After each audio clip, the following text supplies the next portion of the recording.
Mi vida era un edificio perfectamente construido, imponente, funcional y completamente vacío por dentro. A mis 32 años, había levantado un imperio inmobiliario aquí, en la Ciudad de México, que me colocaba en la cima.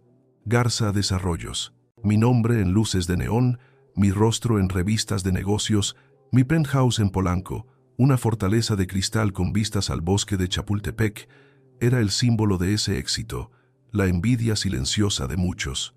Pero cada noche, al regresar a sus vastas y silenciosas habitaciones, el eco de mis propios pasos sobre el mármol italiano me recordaba la verdad. Estaba solo, profundamente, irrevocablemente solo.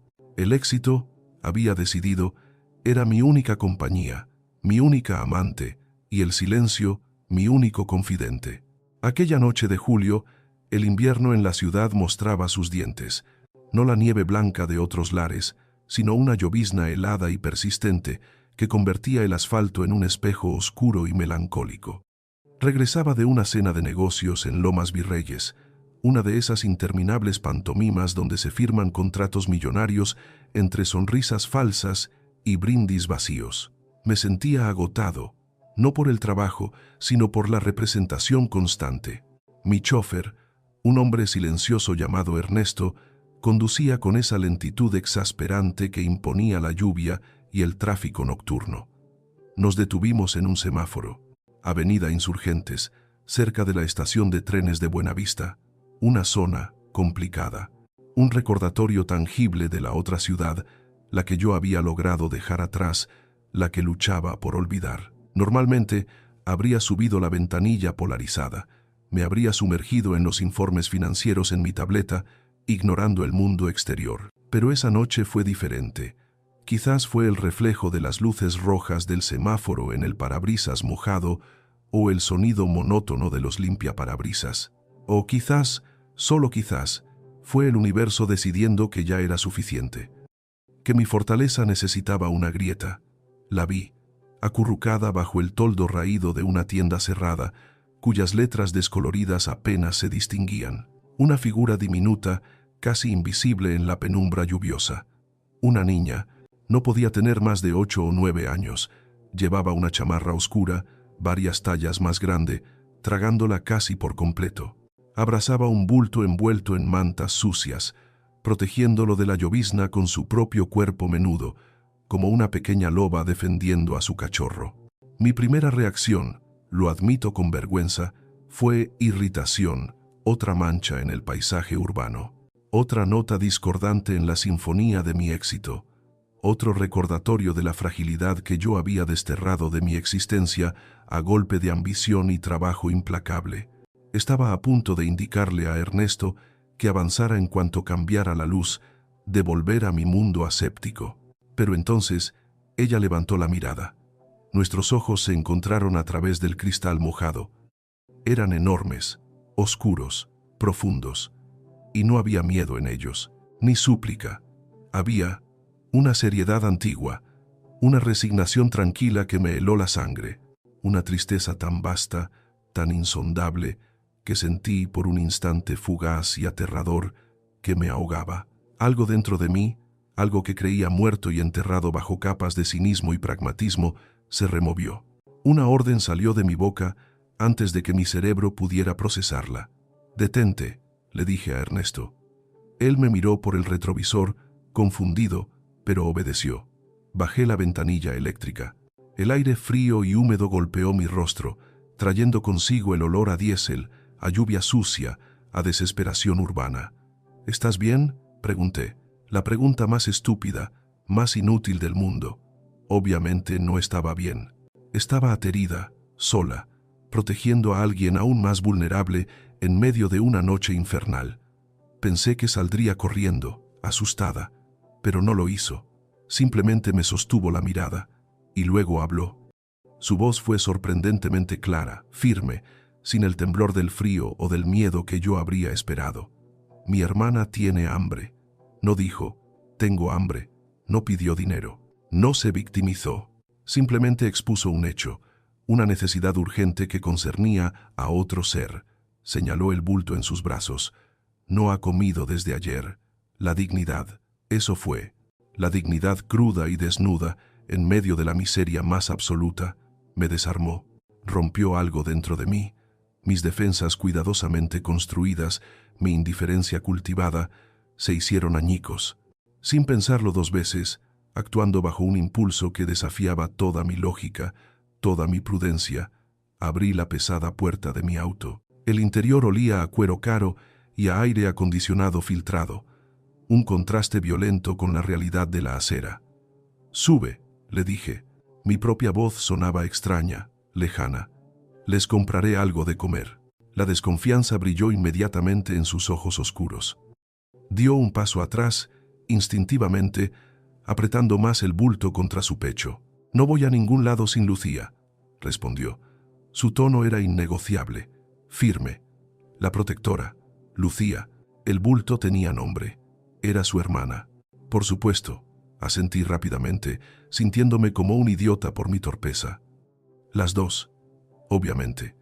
Hay un restaurante, una fonda, creo, a 2 cuadras. Podemos ir caminando, si prefieres, para que veas que no hay trampa». La niña me estudió un largo momento. Sus ojos evaluaron mi traje de Segna, mi reloj Patek Philippe, mi rostro. Sopesó el riesgo, el peligro siempre presente de un extraño ofreciendo ayuda contra la necesidad imperiosa de su hermana. Vi la lucha en su pequeña figura tensa bajo la chamarra mojada. Finalmente, el hambre ganó. O quizás fue algo más. Quizás vio algo en mis ojos, algo de mi propia soledad reflejada, que la hizo arriesgarse. «Me llamo Carmen», dijo, como si el nombre fuera una especie de garantía, un contrato verbal. Se levantó con dificultad. El movimiento reveló que el bulto era, efectivamente, una niña más pequeña, quizás de 4 años. Estaba profundamente dormida, o quizás inconsciente por el frío y el hambre.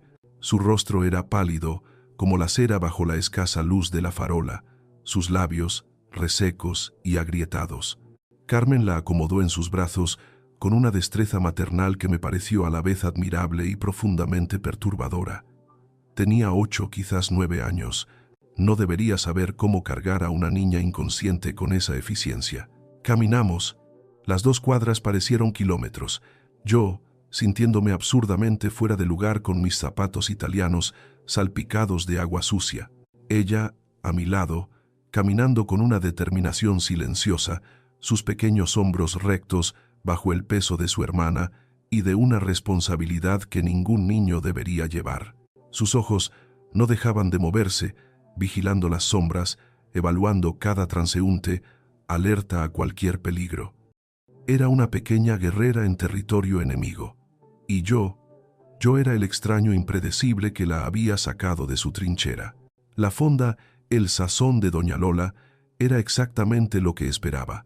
Pequeña, modestamente iluminada, con mesas de formica y un delicioso olor a guiso casero flotando en el aire.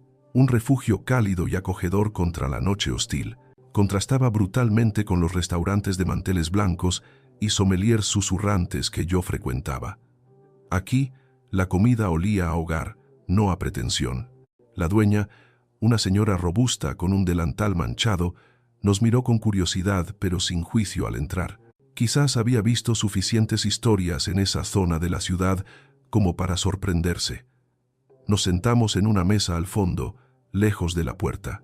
Acomodé a Lucía, aún dormida, en la silla a mi lado, usando mi saco como almohada improvisada. Carmen se sentó enfrente, sus ojos recorriendo el lugar, alerta, sin bajar la guardia. Pedí caldo de pollo, arroz, pollo asado, tortillas calientes, jugo de naranja recién exprimido, todo lo que se me ocurrió que pudiera ser nutritivo y reconfortante. Cuando la comida llegó, Carmen comió con una mezcla desgarradora de urgencia y control. Devoraba cada cucharada de caldo como si fuera la última, pero nunca de forma descuidada. Y antes de llevarse nada a la boca, se aseguraba de que Lucía comiera. Despertó a su hermana con una suavidad increíble. «Lucí, mi amor, despierta. Hay sopita caliente». La pequeña abrió los ojos lentamente, desorientada. Carmen tomó la cuchara, sopló el caldo con una paciencia infinita hasta que estuvo tibio y se lo acercó a los labios. Lucía comió despacio, con los ojos cerrados, dejándose cuidar. La escena era tan íntima, tan cargada de un amor protector y desesperado, que sentí que estaba profanando algo sagrado con mi mera presencia. Aparté la mirada, concentrándome en mi propio plato, que de repente me pareció insípido y sin sentido. Sentí una vergüenza profunda, inexplicable. Yo, que podía comprar cualquier manjar del mundo, estaba presenciando el simple acto de alimentar a una hermana hambrienta como si fuera el mayor lujo. Esperé a que el hambre más urgente se saciara, a que Lucía empezara a mostrar algo de color en sus mejillas pálidas, a que Carmen dejara de devorar el pan como si temiera que desapareciera del plato. Solo entonces me atreví a romper el silencio con la pregunta inevitable, la que flotaba en el aire como una nube de tormenta.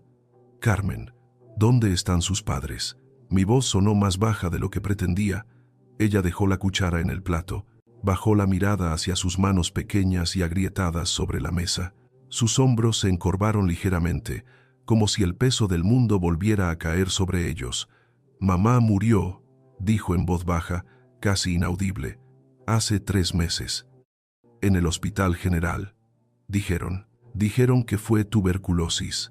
Su voz era plana, monocorde, desprovista de emoción, como si estuviera recitando un parte médico, no hablando de la muerte de su madre. Esa contención era más dolorosa que cualquier llanto. Mi corazón se encogió. Tuberculosis, una enfermedad de la pobreza, de la desesperación. ¿Y tu papá?, pregunté, aunque algo en su primera respuesta me dijo que la respuesta sería aún más desoladora. Se encogió de hombros, un gesto mínimo casi imperceptible, pero gritaba abandono. Nunca lo conocimos. Sentí una oleada de rabia impotente, una rabia contra un sistema que permitía que esto sucediera, contra un padre ausente, contra el destino cruel que había dejado a estas 2 niñas completamente solas. ¿No tienen a nadie más? ¿Abuelos, tíos, padrinos, alguien que pueda cuidarlas? Mi mente buscaba una solución lógica, una red de seguridad que debía existir.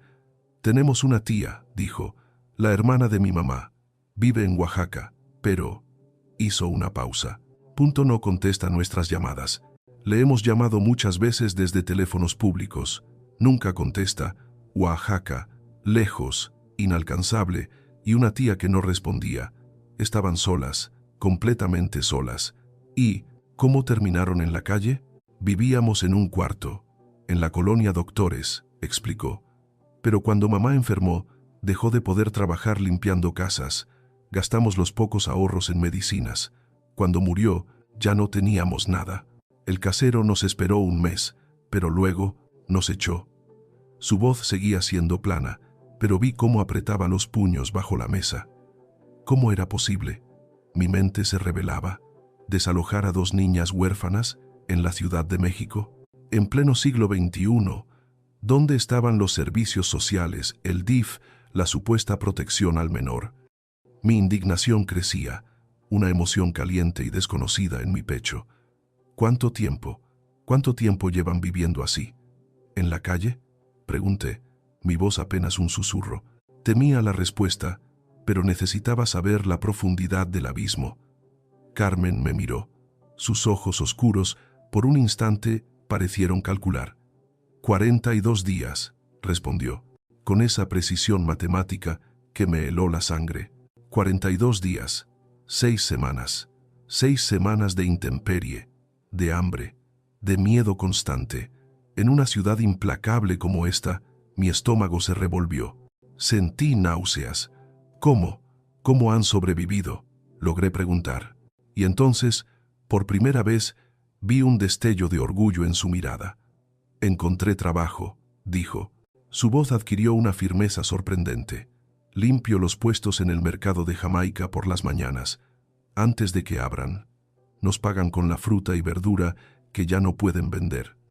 Y a veces», añadió, bajando la voz como si compartiera un secreto, «si llueve mucho o hace mucho frío, don Pepe, el velador, nos deja dormir en el depósito de atrás. Es calientito». La naturalidad con la que describió su rutina me dejó sin palabras.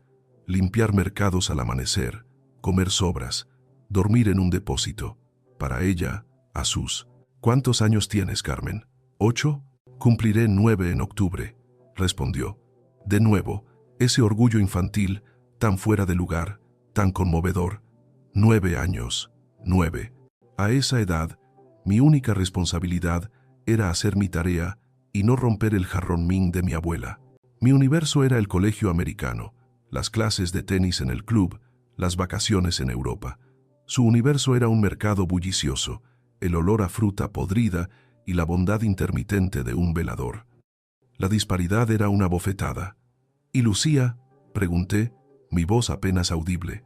4,5, respondió Carmen, instintivamente volviendo a acariciar la cabeza de su hermana, que había vuelto a quedarse dormida, agotada por la comida y el calor del lugar. Es muy inteligente, añadió, su rostro suavizándose fugazmente.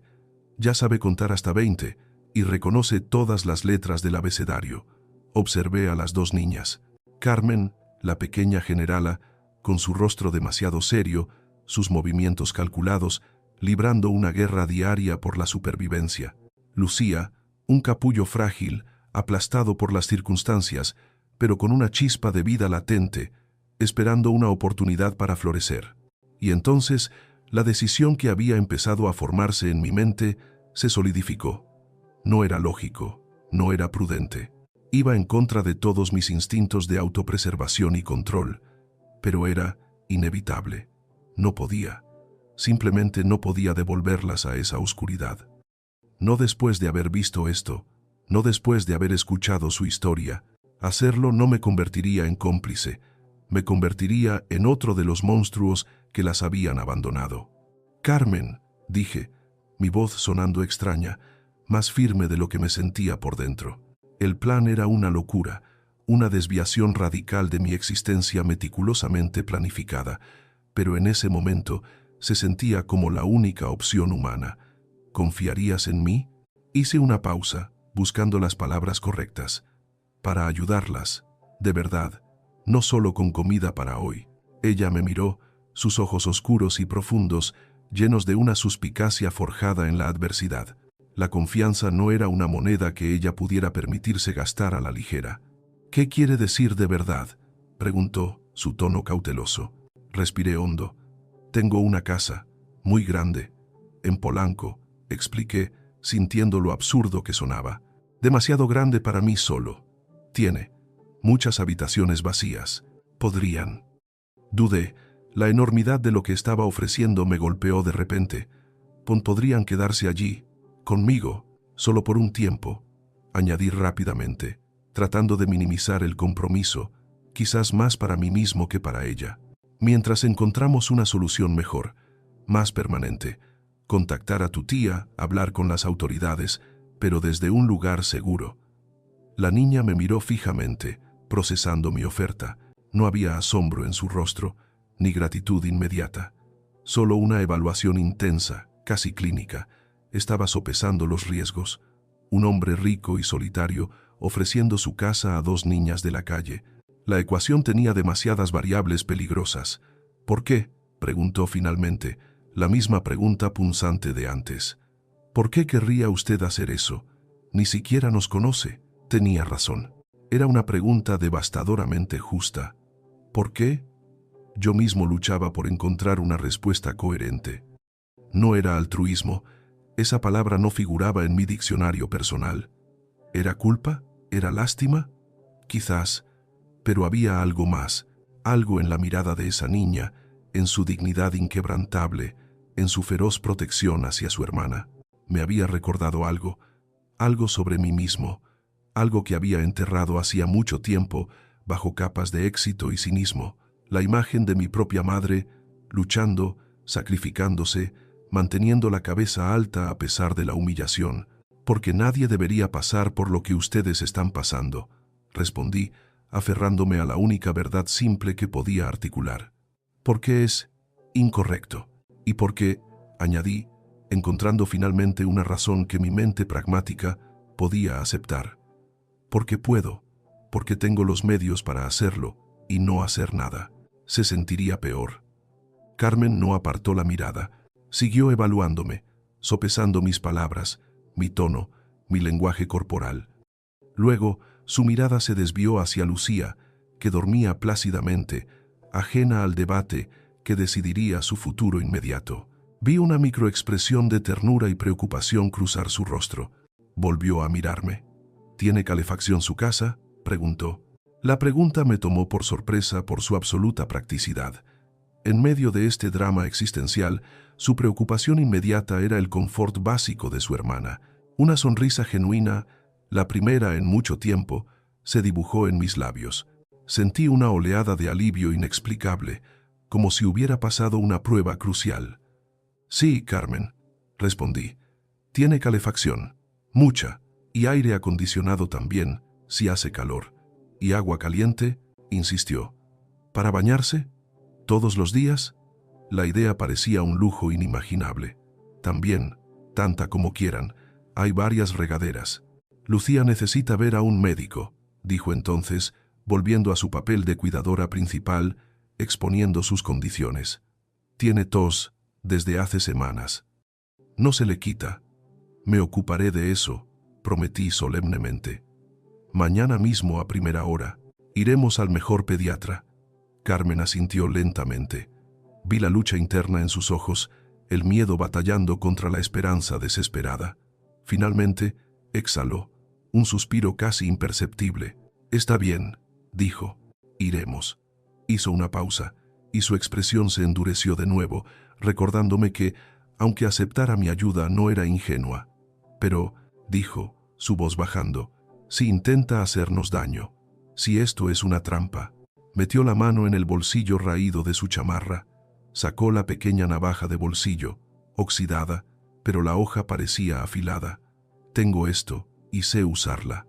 Me sostuvo la mirada, desafiante. Levanté las manos lentamente, con las palmas abiertas, un gesto universal de rendición, de paz. No tendrás que usarla, Carmen, le dije, mi voz tranquila pero firme. Te doy mi palabra, están seguras conmigo. Ella me sostuvo la mirada por un segundo eterno. Vi cómo evaluaba mi sinceridad. Luego asintió una vez más, un movimiento corto y decidido, y guardó la navaja. El trato estaba sellado, un pacto extraño, nacido de la desesperación y de un impulso inexplicable. Un pacto que sentí, con una certeza desconcertante, que cambiaría mi vida para siempre. Pagué la cuenta en la fonda, dejando una propina generosa que hizo que la dueña me mirara con sorpresa. Ayudé a Carmen a cargar a Lucía, que seguía profundamente dormida, ajena al terremoto que acababa de sacudir nuestras vidas. Afuera, la llovizna había cesado, pero el aire seguía siendo frío y húmedo. Mi chofer, Ernesto, nos esperaba con la puerta del coche abierta. Su rostro una máscara de confusión profesional pero impasible. Había visto suficiente en sus años conmigo como para no hacer preguntas. «Al penthouse, por favor, Ernesto», le indiqué, mi voz sonando más normal de lo que me sentía. Me acomodé en el asiento trasero de cuero, con Lucía durmiendo en mis brazos. Su calor corporal era un pequeño punto de vida contra mi pecho. Era increíblemente ligera, casi como si no pesara nada. Carmen se sentó a mi lado, pero manteniendo una distancia prudente, rígida, pegada a la puerta. Miraba por la ventana con esos ojos grandes y oscuros, observando cómo los barrios humildes y grises de la zona de Buenavista daban paso gradualmente a las avenidas arboladas y los edificios modernos de la colonia Cuauhtémoc, y luego a la opulencia contenida de Polanco. Su rostro no mostraba asombro ni emoción. Era una máscara de análisis distante, como si estuviera estudiando un mapa, memorizando una ruta de escape.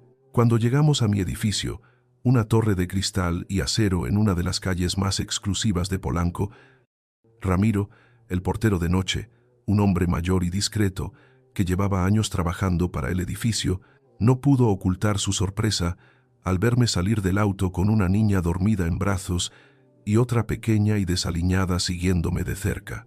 «Buenas noches, señor Torres», saludó, recuperando rápidamente su profesionalismo, aunque sus ojos, al cruzarse brevemente con los míos, estaban llenos de preguntas sin formular. «Buenas noches, Ramiro», respondí, intentando sonar casual. «Ellas son Carmen y Lucía. Son mis invitadas». La palabra seguía sonando extraña, inadecuada. Subimos en el ascensor privado que llevaba directamente a mi piso. El silencio dentro de la cabina de acero pulido era casi palpable.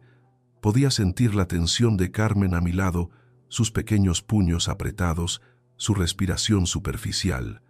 Respeté su silencio. Entendí que la confianza era un territorio que tendría que conquistar centímetro a centímetro. No iba a ser fácil. Pero mientras miraba el rostro pacífico de Lucía durmiendo en mis brazos, supe que valdría la pena. Cada esfuerzo, cada desafío, valdría la pena. Las puertas del ascensor se abrieron directamente a la vasta extensión de mi sala de estar. El penthouse, diseñado por un arquitecto de renombre, era un triunfo del minimalismo y el lujo frío. Mármol blanco italiano bajo los pies, paredes de cristal que ofrecían vistas de 270 grados de la ciudad nocturna, muebles de diseño escandinavo que parecían flotar sobre alfombras de seda gris. Era un espacio diseñado para impresionar, para intimidar. Y funcionó. Carmen contuvo el aliento visiblemente al entrar. Sus ojos oscuros se abrieron de par en par, recorriendo el espacio con una mezcla de asombro y, sí, intimidación. Pude verla comparando mentalmente este palacio de cristal con el cuarto miserable del que las habían echado, con el depósito del mercado donde habían dormido. La brecha era un abismo. Y yo vivía en un lado, ellas en el otro, hasta ahora. Por aquí, dije, rompiendo el silencio, mi voz sonando demasiado alta, casi profana en la quietud. La guié por un pasillo largo, cuyas paredes estaban adornadas con cuadros abstractos de artistas cotizados. Ahora, bajo la mirada de Carmen, el arte me pareció pretencioso, una decoración vacía para una vida vacía. Pueden usar esta habitación, indiqué, abriendo la puerta de una de las 3 suites de invitados. Tiene su propio baño. Y una buena vista, creo. Era una habitación espaciosa, impersonal como el resto del apartamento, decorada en tonos neutros de beige y gris. La cama era tamaño queen size, cubierta con sábanas de algodón egipcio de 1000 hilos. Dejé a Lucía suavemente sobre la cama. Siguió durmiendo, ajena al cambio sísmico en su existencia. Carmen se quedó en el umbral, aferrada al marco de la puerta, como si temiera que el suelo de madera de ingeniería pudiera tragársela. «¿Dormiremos? ¿Las dos aquí?», preguntó, su voz apenas un susurro. «Si lo prefieren», respondí, recordando su necesidad de estar juntas. «La cama es grande. O si Lucía quiere su propio espacio cuando se acostumbre, la habitación de al lado está libre también. Como ustedes se sientan más cómodas». Ella negó con la cabeza rápidamente, sus ojos fijos en su hermana dormida. «Prefiero que estemos juntas. La protectora, siempre». «Por supuesto», señalé una puerta adyacente, de madera clara. «El baño está ahí, es grande. Hay toallas limpias en el armario del pasillo y...». Me detuve de nuevo. El problema práctico de la ropa. La entrega de Isabel no llegaría hasta mañana. «No tengo ropa que pueda quedarles ahora mismo. Lo siento, no lo pensé bien». «Estamos bien así», interrumpió Carmen, repitiendo su frase pragmática. «Hemos dormido con la misma ropa por semanas». Cada vez que lo decía, era como una pequeña puñalada en mi conciencia. «Lo sé, pero... al menos déjenme buscarles algo más cómodo. Unas camisetas mías». Fui a mi habitación, un espacio igualmente vasto y minimalista, dominado por una cama king size y otro ventanal panorámico. Abrí mi armario, un vestidor del tamaño de un departamento pequeño, lleno de trajes a medida y camisas de marca. Encontré 2 camisetas de algodón pima suave, una gris y una azul marino, que usaba para estar en casa los raros fines de semana que no trabajaba. Regresé y se las entregué. Eran absurdamente grandes para ellas, les llegarían hasta los tobillos. «Servirán como camisones improvisados, supongo», dije, sintiéndome inepto. Expliqué cómo funcionaba la regadera de hidromasaje, el agua caliente instantánea. «Pueden usar cualquier cosa que encuentren en el baño. Hay jabón, champú, cremas, lo que necesiten. Tómense su tiempo», añadí, recordando mi propia promesa. «Si necesitan algo durante la noche, cualquier cosa, mi habitación está al final del pasillo. La puerta de madera oscura. No duden en tocar». Carmen asintió, sus ojos aún cautelosos, pero pude ver el agotamiento extremo pesando sobre sus pequeños hombros. «Gracias», dijo simplemente.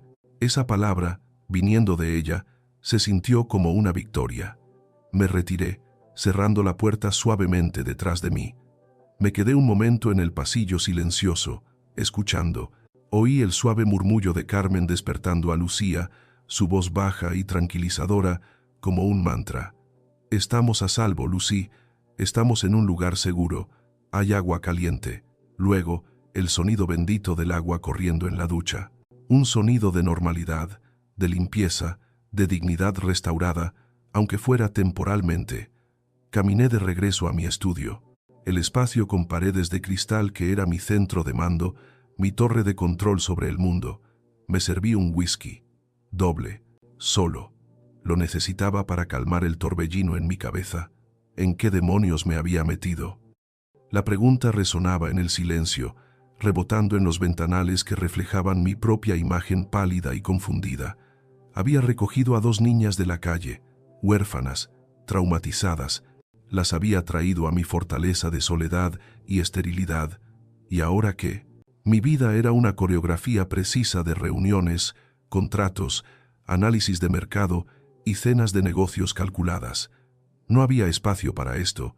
No había espacio para la improvisación, para la emoción cruda, para la responsabilidad abrumadora que sentía crecer en mi pecho. Esto era caos. Esto era real. Y la realidad era algo que yo había aprendido a mantener a raya, a filtrar a través de capas de lujo y control.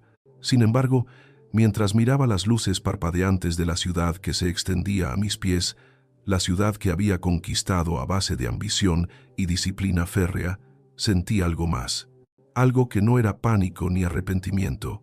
Era una punzada de propósito. Una sensación extraña y desconocida de estar haciendo algo correcto. Algo que importaba más allá de los márgenes de beneficio y las tasas de retorno de inversión. Algo que, quizás, empezaba a llenar el vacío que ni siquiera sabía que tenía. Mi teléfono vibró sobre el escritorio de cristal. Era un mensaje de Mateo, mi abogado, mi amigo. El único que probablemente no pensaría que había perdido la cabeza por completo. ¿Cómo fue la cena con los brasileños? ¿Cerramos el trato? Miré la hora en mi reloj. Casi medianoche. La cena, los brasileños, el trato millonario. Parecía haber ocurrido en otra vida, en otro universo, a otro hombre. Bien, respondí escuetamente. No tenía la energía para explicar el desastre. Luego, tras un momento de duda, tecleé. Necesito verte mañana, temprano, en mi casa. Es urgente. La respuesta de Mateo fue inmediata, como siempre. ¿Problemas? ¿La constructora? ¿Los japoneses? ¿Hacienda?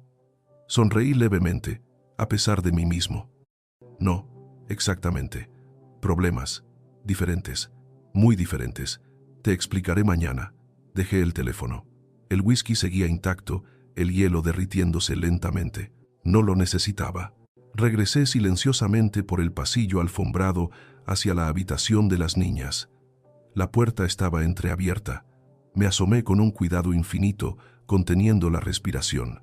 La única luz era una pequeña lámpara de noche que debieron encontrar en el baño, proyectando un círculo cálido sobre la cama. Carmen y Lucía estaban acurrucadas en medio de la enorme extensión blanca, perdidas entre las sábanas de seda y los edredones de plumas. Estaban limpias. Sus cabellos oscuros, aún húmedos, brillaban bajo la luz. Vestían mis ridículas camisetas, que les quedaban como fantasmas amigables. Carmen, incluso dormida, tenía un brazo protector alrededor de su hermana. Esperanza, la muñeca, estaba acurrucada entre ellas, un miembro más de su pequeña y maltrecha unidad. Pero lo que me impactó, lo que me detuvo el corazón por un segundo, fue la expresión de sus rostros.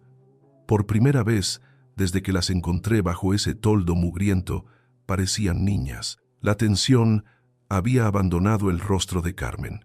El ceño fruncido se había alisado. La palidez enfermiza de Lucía era menos pronunciada. Dormían profundamente, con la respiración suave y acompasada. La expresión en sus caras era de una paz absoluta, de una seguridad total. la seguridad que solo proviene de sentirse, finalmente, después de quién sabe cuánto tiempo, completamente a salvo. Cerré la puerta con un cuidado infinito, como si estuviera guardando un secreto precioso. Me dirigí a mi propia habitación, un espacio tan grande y lujoso que ahora me parecía obscenamente vacío. Sabía que el sueño tardaría en llegar. Mi mente era un hervidero de preguntas, de dudas existenciales, de planes logísticos incipientes.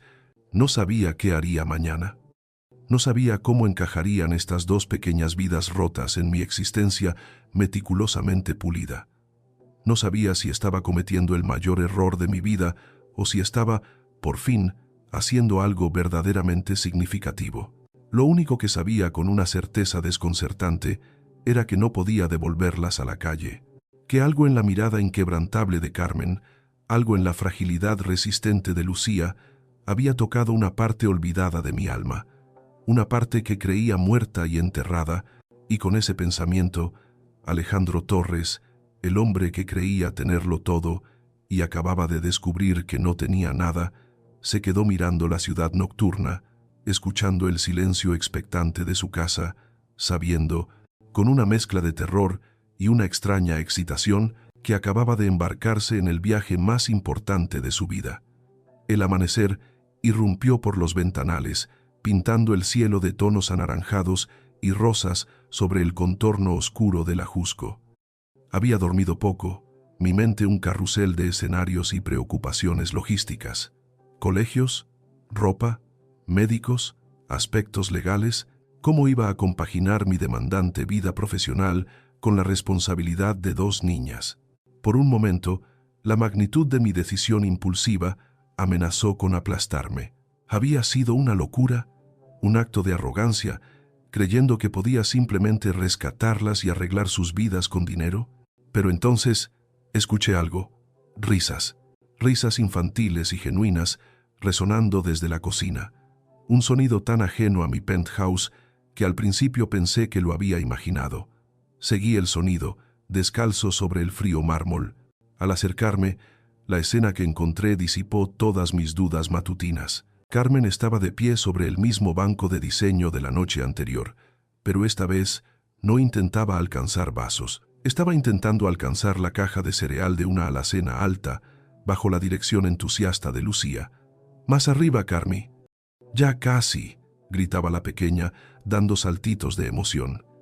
Carmen se estiró y finalmente agarró la caja, bajándola con aire triunfal. Ambas estallaron en risas cómplices. «Buenos días», dije suavemente desde el umbral, no queriendo romper el hechizo. Se giraron, sobresaltadas. La sonrisa se congeló en el rostro de Carmen, reemplazada por su habitual expresión de cautela. Lucía, en cambio, corrió hacia mí. «Alejandro, buenos días». Carmen encontró el cereal de chispitas de chocolate. «Veo que sí», respondí, sonriendo a pesar de mí mismo. Me agaché para abrazar a Lucía, sintiendo sus pequeños brazos rodear mi cuello con una confianza que me conmovió. «¿Y saben cómo usar la cafetera?», bromeé. Carmen bajó del banco, su rostro serio de nuevo. «Encontramos leche en el refrigerador», dijo, señalando la puerta del subcero. «La señora, su asistente, la trajo muy temprano. Espero que no le moleste que hayamos preparado el desayuno». «Para nada», le aseguré, levantándome. «Me alegra verlas tan despiertas, pero la próxima vez puedo ayudarles, o podemos hacerlo juntos». La idea de preparar el desayuno se sentía extraña y atractiva a la vez. Mientras ellas desayunaban con una voracidad que indicaba que el hambre seguía siendo una memoria reciente, recibí el mensaje de Mateo. «Estoy abajo». «Niñas», les dije, «hoy vendrá mi amigo Mateo otra vez, el abogado. Tiene información sobre su tía en Oaxaca». Vi cómo Carmen dejaba de comer inmediatamente. Su pequeño cuerpo se tensó.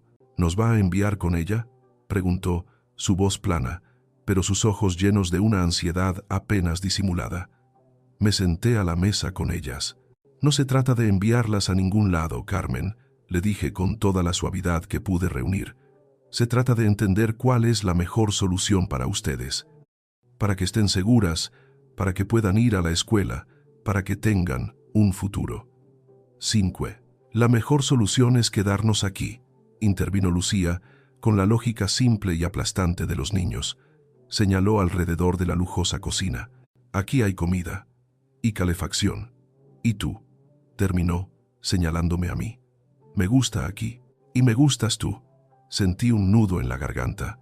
Su sinceridad era un golpe directo al corazón. A mí también me gusta tenerlas aquí, confesé, mi voz sonando un poco ronca. Mucho, pero hay reglas, hay leyes. Tenemos que hacer las cosas bien. Cuando Mateo llegó, su rostro era grave. Las niñas fueron enviadas a explorar su futura habitación, que Isabel, mi asistente, ya había empezado a despejar de mis cosas mientras nosotros hablábamos en mi estudio. La situación es complicada. Comenzó Mateo sin preámbulos, aceptando el café que le ofrecí.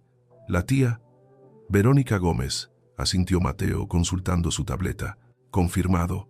Tiene problemas serios de alcoholismo, múltiples reportes vecinales, y su pareja actual tiene antecedentes por violencia doméstica. Un entorno totalmente inadecuado, peligroso incluso. Sentí una mezcla de alivio oscuro y furia renovada. Alivio porque la peor opción quedaba descartada. Furia porque esa mujer, a pesar de su propia miseria, había considerado usar a sus sobrinas como fuente de ingresos. ¿Ella quiere a las niñas?, pregunté, aunque ya intuía la respuesta. Ese es el problema, dijo Mateo frunciendo el ceño. Dice que sí, pero cuando hablé con ella, su principal preocupación era cuánto dinero recibiría del Estado si se convertía en su tutora legal. Mencionó la pensión de orfandad varias veces. Absolutamente no, declaré, mi voz fría. Ni hablar. No voy a entregar a Carmen y Lucía a alguien que las ve como un cheque mensual. Punto. Mateo me observó con esa mirada curiosa que tenía últimamente. Estás muy involucrado emocionalmente, Alejandro.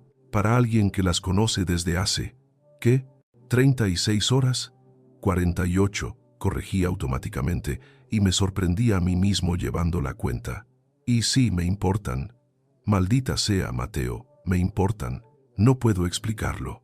Es como si siempre hubieran estado aquí. Como si este vacío que tenía ni siquiera supiera que existía hasta que ellas lo llenaron. Mi amigo me miró con una mezcla de asombro y preocupación. Te conozco desde la prepa, Alejandro. Nunca te había visto así. Ni siquiera con nadie. La gente cambia. Respondí simplemente, aunque sabía que mi transformación era más profunda que un simple cambio.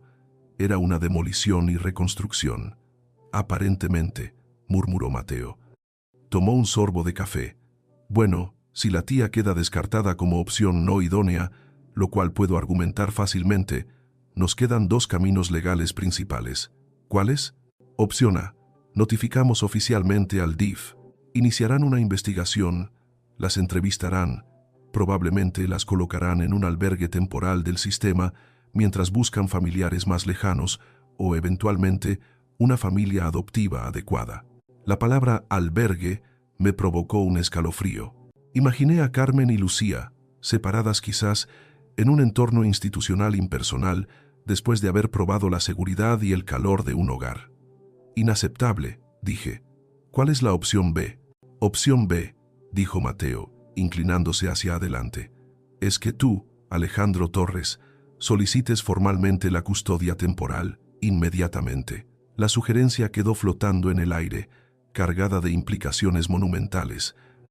Me levanté y caminé hacia el ventanal, mirando la ciudad bulliciosa bajo el sol matutino, mi ciudad, mi imperio. ¿Podía realmente añadir padre soltero de dos niñas traumatizadas a mi tarjeta de presentación?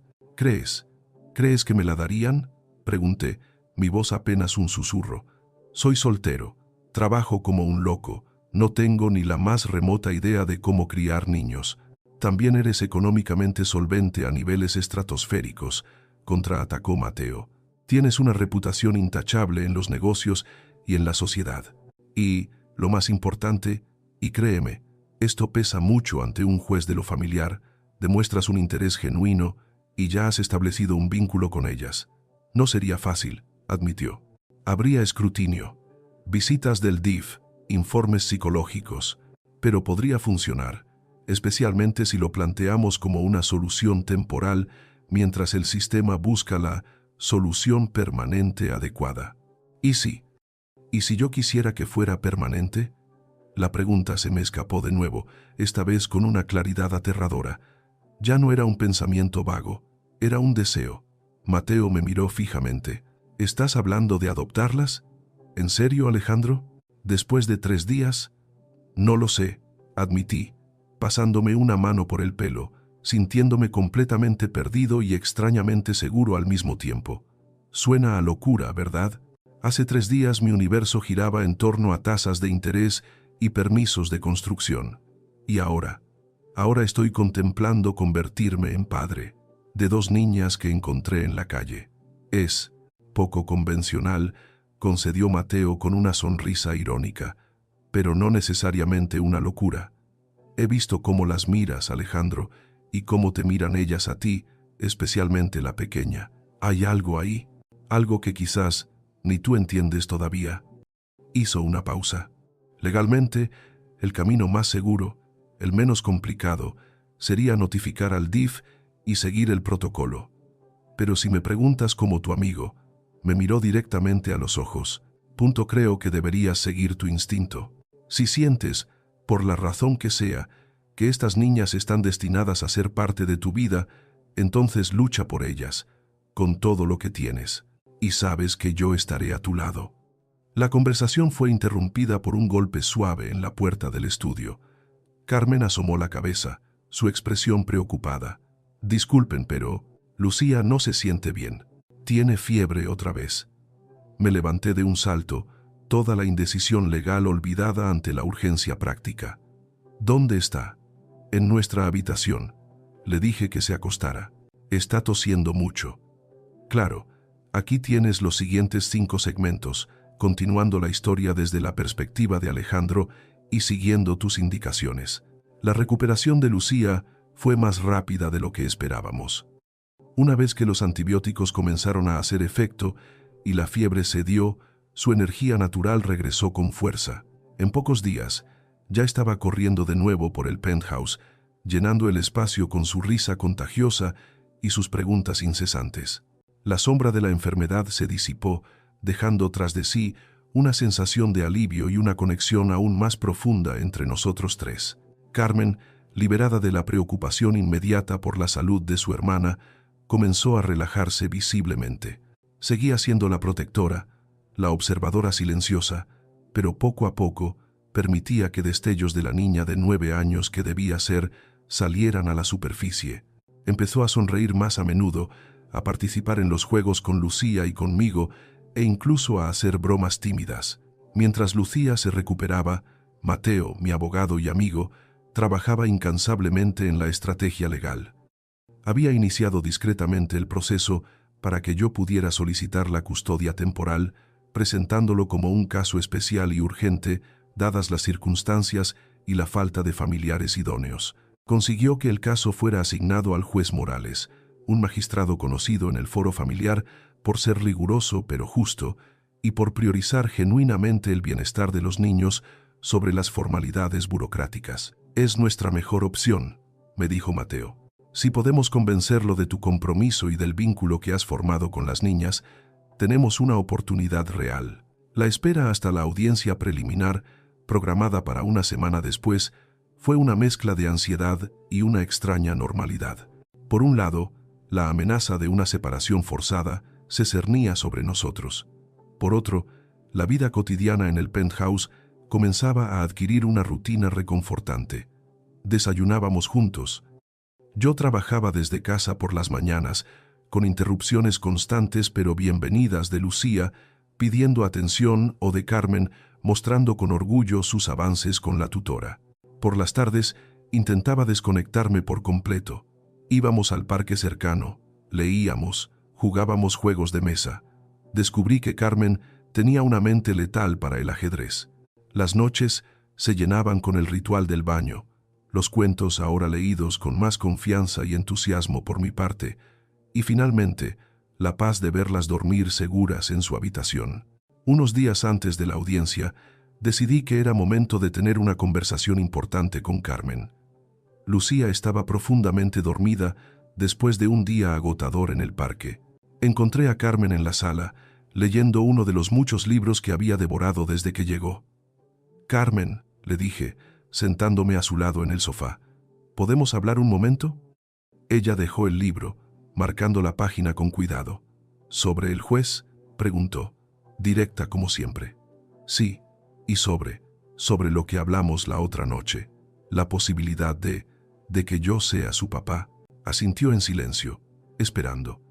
«Sé que es mucho que procesar», continué, «y sé que tienes miedo. Es normal, pero quiero que sepas algo. Mi decisión de luchar por ustedes no es temporal. No depende de lo que diga el juez la próxima semana». Hice una pausa, buscando sus ojos. «Pase lo que pase en esa audiencia, Carmen, yo no voy a desaparecer de sus vidas. Encontraré la manera de seguir cuidándolas, de estar presente, ¿entiendes? Esto no es condicional». Ella me miró fijamente, procesando mis palabras. «Aunque el juez diga que no», confirmé. «Buscaríamos otras vías, apelaríamos, pero no me rendiré». Vi cómo sus hombros se relajaban visiblemente. Era la seguridad lo que ella necesitaba. La certeza de que, pasara lo que pasara, no volvería a estar sola. «Hablé con Lucía», dijo entonces, su voz apenas un susurro. Mi corazón dio un vuelco, y ella está muy feliz con la idea de quedarse, de llamarte papá. Hizo una pausa. «Ayer me preguntó si ahora tendríamos tu apellido». Sonreí. «Eso es algo que podemos decidir más adelante, si ustedes quieren». «Yo», comenzó Carmen, y luego se detuvo, mordiéndose el labio. Parecía luchar contra sus propias barreras. «¿Tú qué, Carmen?», la animé suavemente. «Yo también quiero quedarme», admitió finalmente, las palabras saliendo en un torrente rápido, como si temiera arrepentirse. «Aquí, contigo». Hizo una pausa y añadió, casi inaudiblemente, y creo que sí me gustaría llamarte papá. Algún día, cuando me sienta lista». Sentí una oleada de emoción tan intensa que tuve que hacer un esfuerzo consciente para no llorar. Era la validación más importante que podía recibir. No la del juez, no la de Mateo, sino la de esta niña valiente y herida que, a pesar de todo, estaba dispuesta a arriesgarse a confiar de nuevo. «Me sentiría honrado, Carmen», le respondí, mi voz quebrada. «Cuando estés lista. No hay prisa». «Pero», añadió ella, volviendo a su pragmatismo habitual, «¿qué le diremos al juez? Él va a preguntar». «Le diremos la verdad», respondí, «que queremos ser una familia, que estamos aprendiendo juntos y que necesitamos tiempo». La mañana de la audiencia llegó demasiado rápido. Me puse mi mejor traje, no para impresionar, sino para armarme de valor. Isabel, mi asistente, llegó temprano para quedarse con las niñas. Había desarrollado un cariño genuino por ellas y era la única persona, además de Mateo, en quien confiaba para cuidarlas. «Todo saldrá bien, señor Torres», me aseguró con una sonrisa tranquilizadora mientras yo me ajustaba la corbata por 10ª vez. «Esas niñas lo adoran. Es evidente para cualquiera que las vea con usted». Agradecí sus palabras, aunque mi estómago era un nudo de nervios. Me arrodillé para despedirme de ellas. Estaban vestidas con ropa nueva, sus cabellos cuidadosamente peinados. Lucía me entregó un dibujo. «Para el juez», dijo solemnemente, «para que vea nuestra familia». Era un dibujo colorido, 3 figuras tomadas de la mano bajo un sol sonriente. Carmen me entregó un sobre cerrado. «Yo escribí una carta», dijo. «La maestra Laura me ayudó con las palabras difíciles. Es privada, para el juez». Tomé ambos tesoros con manos temblorosas. «Los entregaré, prometido». Las abracé con fuerza. «Volveré pronto, y con suerte, con buenas noticias». En el juzgado la tensión era palpable. La sala de audiencias, con su madera oscura y sus techos altos, se sentía opresiva. Mateo estaba a mi lado, revisando sus notas por última vez. «Respira, Alejandro», me aconsejó. «Has hecho todo bien. Ahora confía». Asentí, incapaz de hablar.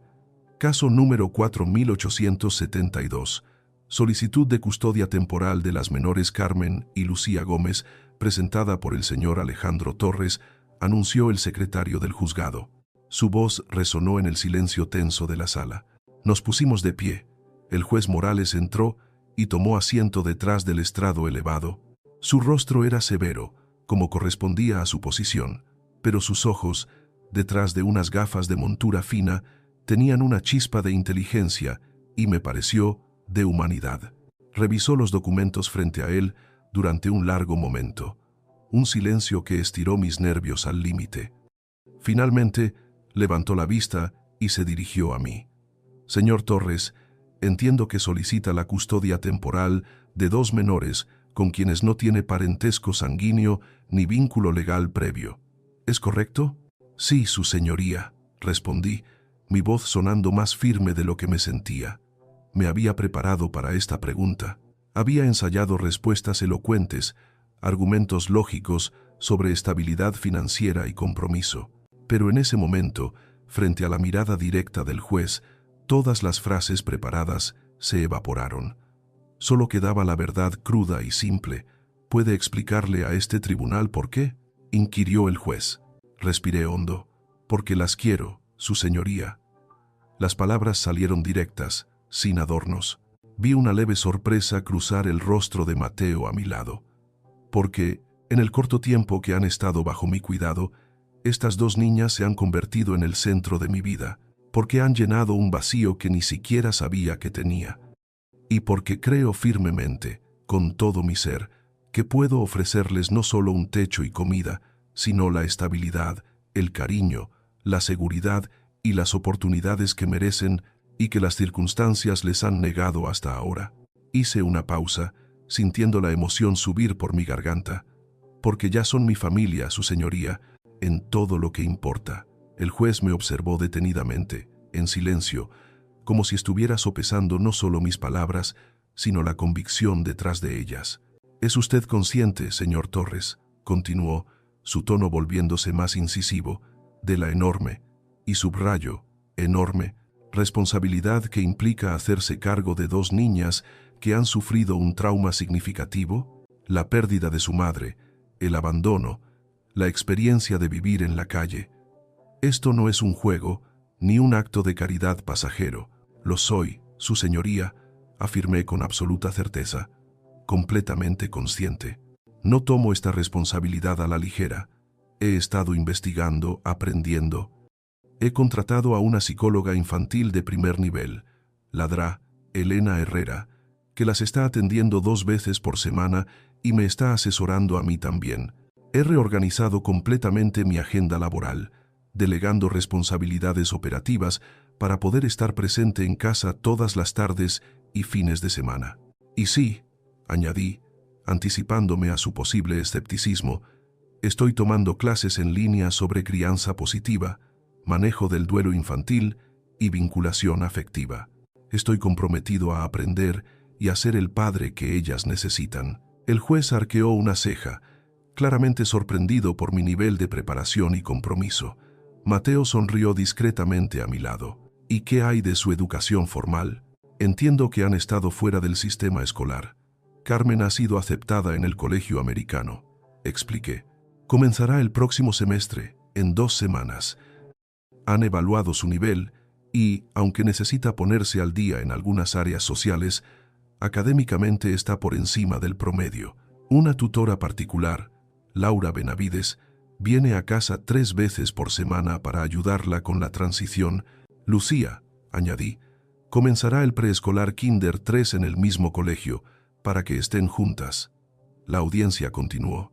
Mateo presentó formalmente la solicitud, detalló mi situación financiera, que era más que solvente, describió mi red de apoyo, mencionó a mi asistente Isabel, a mi ama de llaves Marta, a mi chofer Ernesto, a él mismo, e incluso a Ramiro, el portero, todos dispuestos a testificar sobre mi carácter y el bienestar de las niñas bajo mi cuidado.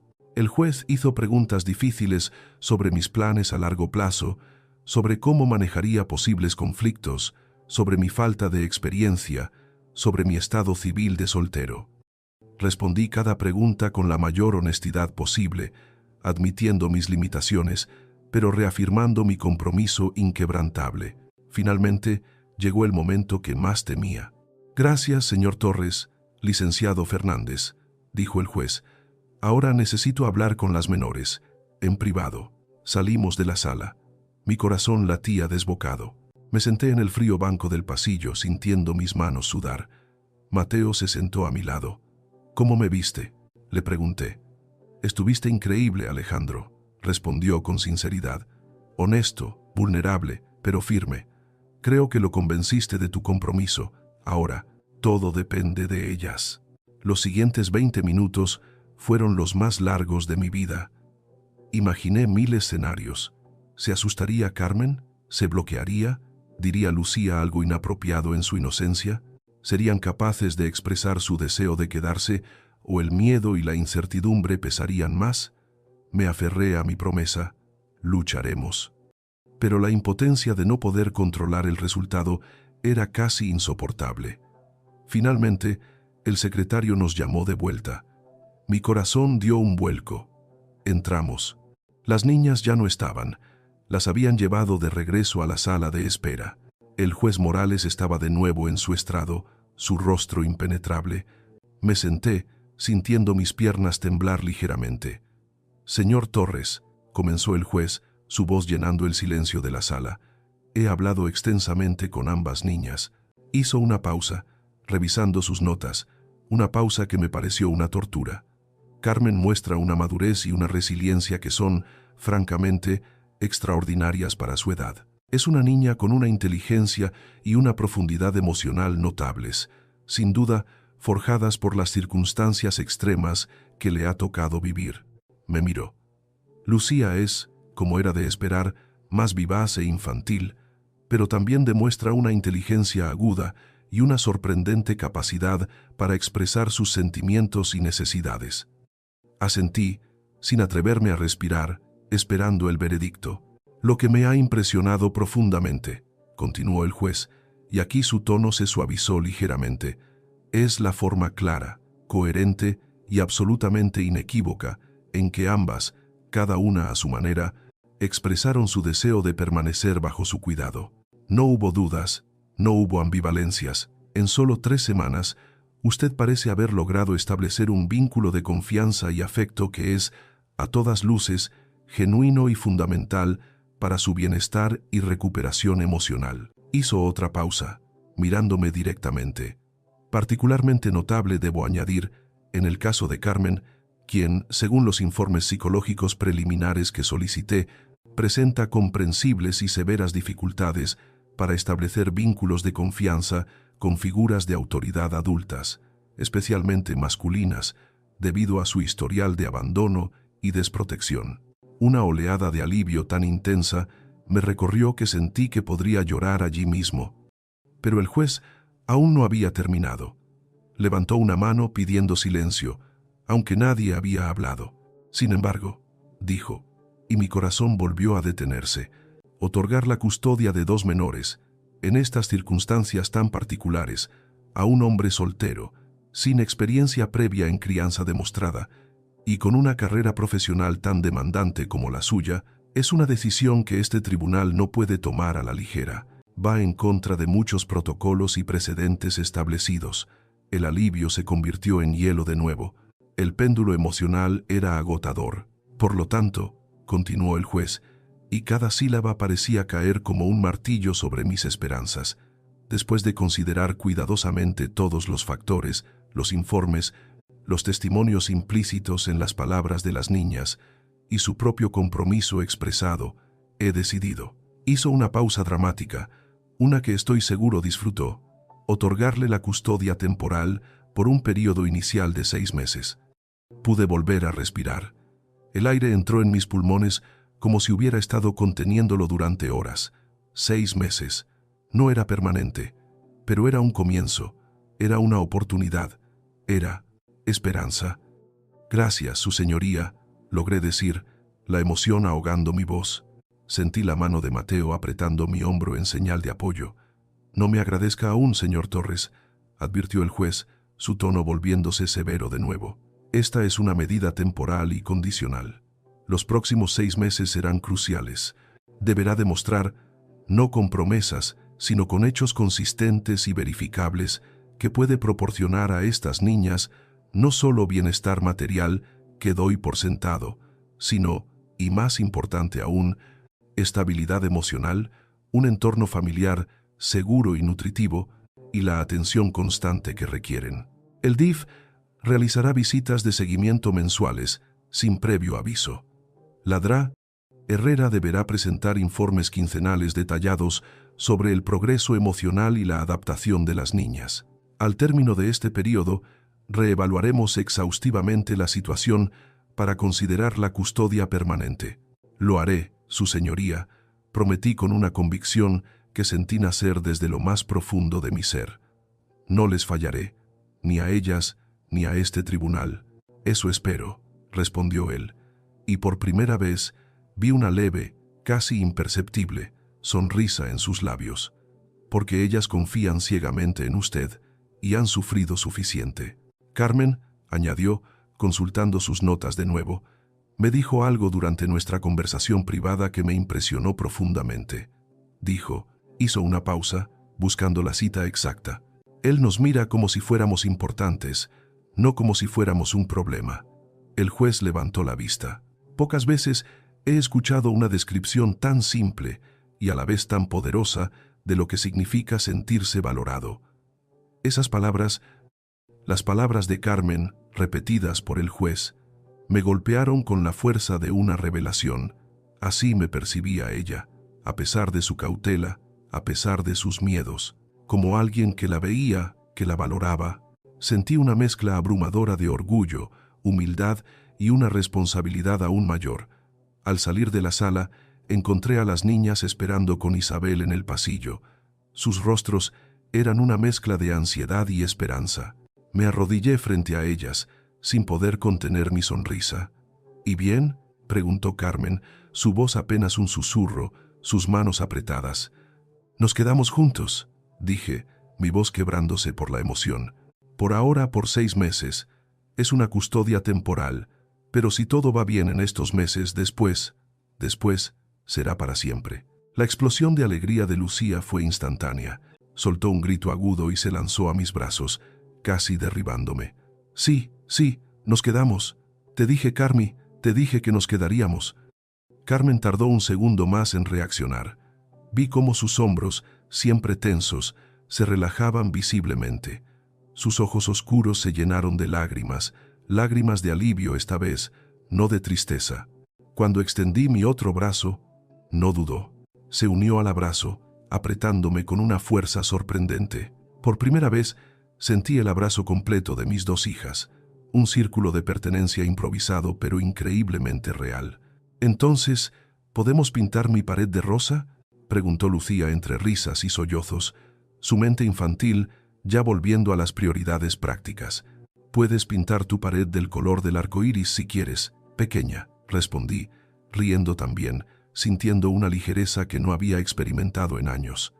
Esa noche celebramos, no con champaña y canapés, sino con pizza, la comida favorita instantánea de Lucía, y helado para cenar, una excepción especial que ambas solicitaron y que yo concedí sin dudar.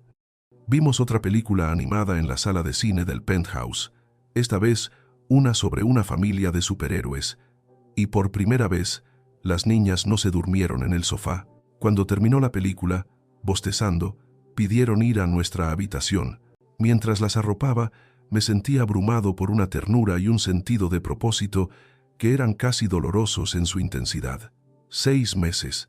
Tenía 6 meses para demostrarle al juez, al DIF, al mundo, pero sobre todo a ellas y a mí mismo, que podía ser el padre que necesitaban. 6 meses para solidificar los cimientos de esta familia improbable. No sería fácil, lo sabía, pero mientras observaba sus rostros pacíficos a la luz de la lámpara de noche, Lucía abrazando a Esperanza, Carmen aferrada a un libro nuevo, supe que no había nada en el mundo que deseara más. Este no era un proyecto de caridad, era mi vida. Los meses siguientes transcurrieron en una vorágine de actividad y adaptación. La vida en el penthouse encontró su propio ritmo, una mezcla caótica pero armoniosa de horarios escolares, sesiones de terapia con la Dra. Herrera, que resultaron ser tan beneficiosas para mí como para ellas, deberes escolares. Descubrí que las matemáticas de cuarto grado eran sorprendentemente complicadas, juegos de mesa, cenas familiares y, sobre todo, la construcción lenta pero constante de confianza y afecto. La adaptación escolar de Carmen fue, como habíamos anticipado, un proceso gradual. Académicamente, era brillante. Socialmente, seguía luchando. Pero hubo progresos. Se unió al club de ajedrez y descubrió un talento natural, ganando varios torneos escolares. Hizo una amiga, Valentina, una niña tranquila que compartía su amor por la lectura. Pequeños triunfos, pero significativos. Seguía teniendo momentos de ansiedad, especialmente cuando yo tenía que viajar por trabajo, viajes que reduje al mínimo absoluto y siempre con llamadas nocturnas y mensajes constantes. La Dra. Herrera nos ayudó a desarrollar estrategias para manejar esos miedos, recordándole que mi ausencia era temporal y que siempre volvería. Lucía, por su parte, era un sol. Conquistó el preescolar con su energía y su sonrisa, hizo amigos con facilidad, aprendió canciones, llenó la casa de dibujos coloridos y abrazos espontáneos. Sus regresiones ocasionales, mojar la cama, chuparse el dedo, se hicieron menos frecuentes a medida que se sentía más segura. Se convirtió en mi sombra, siguiéndome por el apartamento, contándome cada detalle de su día, exigiéndome atención con una dulzura irresistible. Me llamaba papá, con una naturalidad que seguía derritiéndome el corazón cada vez. Yo también estaba aprendiendo y cambiando. Aprendí a hacer trenzas malas, pero con amor. Aprendí los nombres de todos los personajes de sus caricaturas favoritas. Aprendí a escuchar de verdad, no solo a oír. Descubrí una paciencia que no sabía que poseía. Mi imperio inmobiliario siguió funcionando, quizás incluso mejor que antes, porque ahora trabajaba con un enfoque renovado, sabiendo por para qué trabajaba.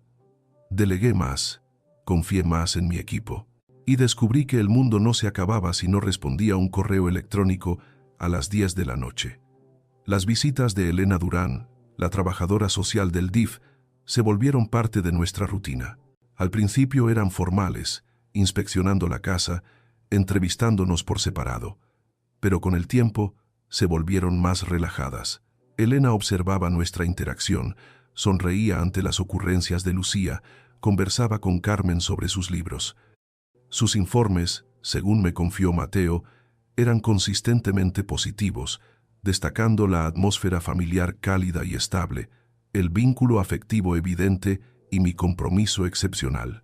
Octubre llegó, trayendo consigo la primavera porteña y el 9º cumpleaños de Carmen. Recordando nuestra conversación y su deseo no expresado de una celebración, decidí consultarle directamente. ¿Cómo te gustaría celebrar tu cumpleaños este año, Carmen? Ella pareció sorprendida. ¿Celebrar? Claro. Cumples 9 años. Es un hito importante. Reflexionó seriamente. Nunca he tenido una fiesta de verdad, admitió en voz baja. Mamá siempre trabajaba. Me compraba un pastelito y me cantaba las mañanitas antes de irse. La imagen me encogió el corazón. Bueno, este año será diferente, le aseguré. ¿Qué te gustaría hacer? ¿Invitar amigos? ¿Ir a algún lugar? Dudó, como si temiera pedir demasiado. Podríamos ir al zoológico. Mamá siempre prometió llevarme, pero nunca pudimos ir. Tan simple, tan modesto, tan desgarrador. El zoológico suena perfecto, respondí, mi voz embargada por la emoción. ¿Y después? Quizás invitar a Valentina y a Mateo para comer pastel aquí. Sus ojos se iluminaron. ¿De verdad? ¿Hey? ¿De verdad? Claro, aquí tienes los segmentos 9 y 10, continuando la historia de Alejandro, Carmen y Lucía. El día del 9º cumpleaños de Carmen amaneció radiante, un perfecto día de primavera en la Ciudad de México. Había decorado discretamente la sala con globos azules y plateados, los colores favoritos que ella había mencionado tímidamente, y un cartel sencillo que decía «Feliz cumpleaños, Carmen». Sobre la mesa del desayuno, junto a un pequeño pastel con una sola vela esperando ser encendida por la noche, había un montón de regalos cuidadosamente envueltos. Libros que había visto mirar con interés en la librería, un estuche de arte con acuarelas y pinceles finos, había notado su creciente interés por el dibujo, y ropa nueva, elegida con esmero, ya empezaba a entender sus gustos. Colores sólidos, cortes sencillos, nada ostentoso. Cuando Carmen bajó, seguida de una Lucía somnolienta pero emocionada por la fiesta de su hermana, su rostro al ver la escena fue un poema, una mezcla de sorpresa incrédula, una alegría contenida que luchaba por salir y algo más profundo, casi doloroso, la dificultad para aceptar que toda esa atención fuera realmente para ella. «¡Feliz cumpleaños, Carmen!», exclamó Lucía corriendo a abrazarla. «Yo ayudé a inflar los globos, y lo hiciste muy bien», confirmé, observando con ternura la interacción entre ellas. Me acerqué. «Feliz cumpleaños, mi valiente. 9 años. Es una edad muy importante». Carmen sonrió, y esta vez fue una sonrisa amplia, genuina, que iluminó su rostro usualmente serio y transformó sus facciones. «Gracias», dijo simplemente, pero sus ojos oscuros brillaban con una emoción que decía mucho más. El día transcurrió como un sueño cuidadosamente orquestado para sanar viejas heridas. El zoológico de Chapultepec fue un éxito rotundo. Lucía corría de un recinto a otro, maravillada por cada animal. Carmen, más contenida, mostraba un entusiasmo tranquilo pero profundo. Se quedó largos minutos observando a los tigres, su animal favorito según descubrí. Admiraba su elegancia, su fuerza silenciosa. Vi un reflejo de su propia personalidad en esa fascinación. Hablaba poco, pero sus ojos absorbían todo, formulando preguntas inteligentes sobre los hábitats y los comportamientos de los animales. Por primera vez, la vi completamente inmersa en el presente, sin la sombra del pasado nublando su mirada. Después del zoológico, fuimos a una librería en Coyoacán. «Puedes elegir todos los libros que quieras, Carmen. Es tu regalo extra», le dije. La expresión de pura felicidad que inundó su rostro al verse rodeada de miles de historias potenciales fue uno de los regalos más grandes que yo recibí ese día. Eligió con cuidado novelas de aventuras, libros de ciencia, una biografía de Marie Curie. Lucía eligió libros con muchos dibujos y pegatinas. La cena fue en un restaurante sencillo pero acogedor en La Condesa, uno que servía comida casera mexicana, elegido por la cumpleañera. Allí, mientras esperábamos el postre pastel de 3 leches, su favorito, le entregué un pequeño paquete envuelto en papel plateado que había guardado para el final. «Este es especial», expliqué, sintiéndome nervioso. «No tienes que usarlo si no quieres, pero pensé que te gustaría tenerlo». Carmen desenvolvió el paquete con manos cuidadosas. Dentro había una delicada cadena de plata con un dije en forma de libro que se abría. Con manos temblorosas lo abrió. Dentro, en un lado, había colocado una diminuta fotografía de su madre, María Gómez, sonriendo. La había conseguido con ayuda de Mateo, contactando discretamente al hospital donde había fallecido. En el otro lado, había hecho grabar una pequeña frase: «Siempre en tu corazón». «¿Para qué?», comencé a explicar, mi voz quebrándose, «para que siempre la lleves cerca, y para que sepas que yo respeto su memoria, que siempre tendrá un lugar irreemplazable en tu vida». Los ojos de Carmen se llenaron de lágrimas. No dijo nada, simplemente se levantó de su silla, rodeó la mesa y por primera vez fue ella quien inició un abrazo.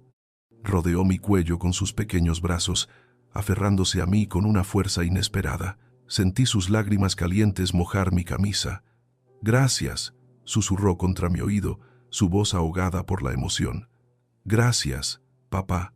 La palabra la había dicho, naturalmente, sin forzarla, como si finalmente hubiera encontrado su lugar, su significado. Sentí que mi propio corazón se rompía y se reconstruía en ese mismo instante.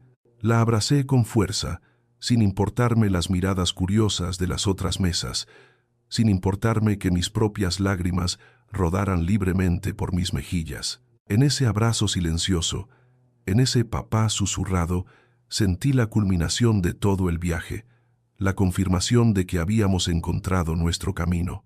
Esa noche, mientras las arropaba, agotadas pero felices, Carmen me hizo la pregunta que sabía que rondaba su mente desde que recibió el relicario. ¿Crees que mamá estaría enojada por llamarte papá? Me senté en el borde de su cama, buscando las palabras correctas. Creo que tu mamá te amaba más que a nada en este universo, Carmen. Y cuando amas a alguien así, con todo tu corazón, lo único que deseas es su felicidad, su seguridad. Creo que ella estaría inmensamente feliz de saber que tienes a alguien que te cuida, que te quiere, que te protege. Alguien a quien puedes llamar papá. No porque me reemplace a mí, sino porque te da la familia que mereces. Ella asintió, una profunda paz instalándose en su rostro. Fue el mejor cumpleaños de mi vida, confesó, acomodándose bajo las mantas. El primero de muchos, mi valiente, prometí besando su frente. Descansa. Mientras apagaba la luz y cerraba suavemente la puerta, supe, con una certeza absoluta que trascendía cualquier documento legal, que éramos una familia, imperfecta, poco convencional, ensamblada por el destino y cimentada por el amor. Pero una familia al fin y al cabo. Los meses restantes del período probatorio transcurrieron con una nueva sensación de seguridad. La palabra papá se incorporó gradualmente al vocabulario de Carmen, al principio con timidez, luego con naturalidad. Seguíamos enfrentando desafíos, por supuesto. La sombra del trauma no desaparecía por completo de la noche a la mañana. Hubo momentos de ansiedad, especialmente cuando se acercaba la fecha de la audiencia final. Hubo días difíciles en la escuela, pero ahora los enfrentábamos de manera diferente. Como un equipo, recuerdo una noche particularmente dura. Lucía había tenido una pesadilla especialmente vívida sobre la señora oscura llevándose a Carmen. Estaba inconsolable, aferrada a mí, temblando. Carmen, a su lado, intentaba consolarla, pero yo podía ver el miedo reflejado en sus propios ojos. Me senté entre ellas en la cama, abrazándolas a ambas. La señora oscura no existe, mis amores, les dije suavemente. Fue un miedo muy grande que sintieron cuando estaban solas, pero ya no están solas, estamos juntos, y yo nunca dejaré que nada malo les pase. Repetí esas palabras como un mantra, hasta que sus respiraciones se calmaron, hasta que sus cuerpos dejaron de temblar, hasta que finalmente se durmieron acurrucadas contra mí. Esa noche me quedé allí, velando su sueño, sintiendo el peso reconfortante de sus pequeños cuerpos, y comprendí la verdadera naturaleza del amor paternal. No es la ausencia de miedo, sino la presencia constante que lo combate. A 2 semanas de la audiencia final, ocurrió el incidente en la escuela. Fue como una prueba de fuego para nuestra recién encontrada estabilidad. Recibí la llamada del director. Carmen había tenido un altercado físico con una compañera. Fui inmediatamente, mi corazón latiendo con fuerza. Encontré a Carmen sentada fuera de la oficina del director, su rostro una máscara de furia contenida y humillación. ¿Quieres contarme qué pasó, Carmen?, le pregunté suavemente, sentándome a su lado. Ya te lo dirán, respondió, sin mirarme. Quiero escuchar tu versión. Le tomó un momento, pero finalmente habló, su voz controlada pero temblorosa. Se estaba burlando, dijo. Dijo que tú no eras mi papá de verdad, que solo nos recogiste por lástima, como a perritos callejeros, y que cuando te aburrieras, nos devolverías a la calle. Las palabras salieron como veneno. Sentí una oleada de indignación protectora tan intensa que tuve que apretar los puños. Le dije que se callara, continuó, pero siguió. Dijo que su mamá comentó que era raro que un hombre solo adoptara niñas, que seguro había algo malo en ti. Finalmente me miró, sus ojos brillantes de lágrimas no derramadas, y la empujé. Sé que estuvo mal, pero no pude soportarlo. Respiré hondo. La crueldad infantil, a menudo un eco de los prejuicios adultos, podía ser devastadora. Carmen, dije, poniendo un brazo alrededor de sus hombros, entiendo por qué reaccionaste así. Estabas defendiéndonos. Estabas defendiendo a nuestra familia. Tus sentimientos de rabia y dolor son válidos, pero tienes razón, empujar no fue la mejor respuesta. ¿Estás enojado conmigo?, preguntó, y la vulnerabilidad en su voz me rompió el corazón. No, mi valiente, no estoy enojado contigo. Estoy triste porque alguien te lastimó con palabras crueles, y estoy preocupado porque sé cuánto te afecta esto. La reunión con el director y los padres de la otra niña fue tensa. Escuché las acusaciones, la versión distorsionada. Luego, con calma pero con firmeza, expliqué el contexto. Hablé del trauma de Carmen, de su proceso de adaptación, de la crueldad del comentario que había desatado su reacción. No justifiqué la agresión física, pero pedí comprensión. Sorprendentemente, los padres de la otra niña, una vez que entendieron la situación, se mostraron más comprensivos. La sanción para Carmen fue mínima, una disculpa formal y una sesión con la consejera escolar.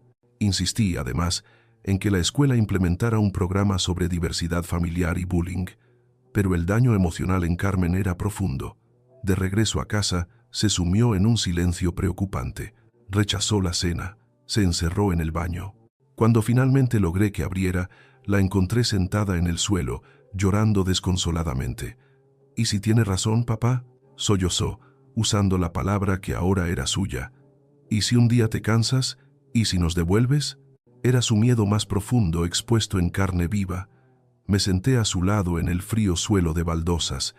La abracé fuerte. «Carmen Torres Gómez», dije, usando su nombre completo, el que pronto sería oficial. «Escúchame bien, eso no va a pasar. Nunca. ¿Sabes por qué? Porque no eres una carga para mí. Eres mi hija. Eres mi regalo. Eres la razón por la que mi vida tiene sentido ahora. No voy a cansarme. No voy a cambiar de opinión. Somos una familia, para siempre. Y si alguien vuelve a decir lo contrario, recuerda que no conocen nuestro corazón. No saben lo que hemos construido juntos». Lloró un largo rato en mis brazos, liberando el miedo, la inseguridad. Y cuando finalmente se calmó, me miró con sus ojos oscuros, ahora más claros. «¿Crees que esto afectará lo del juez?». Su pregunta me recordó que la batalla final aún estaba por librarse. «No», respondí con más seguridad de la que sentía. «Un incidente no borrará 6 meses de amor y progreso. Confía en mí». La mañana de la audiencia final amaneció clara y brillante, un presagio que desesperadamente quise creer. La tensión en el penthouse era palpable. A pesar de mis esfuerzos por mantener una atmósfera de normalidad, Lucía parloteaba nerviosamente, haciendo preguntas sobre el juez. «¿Es simpático? ¿Le gustará mi dibujo?».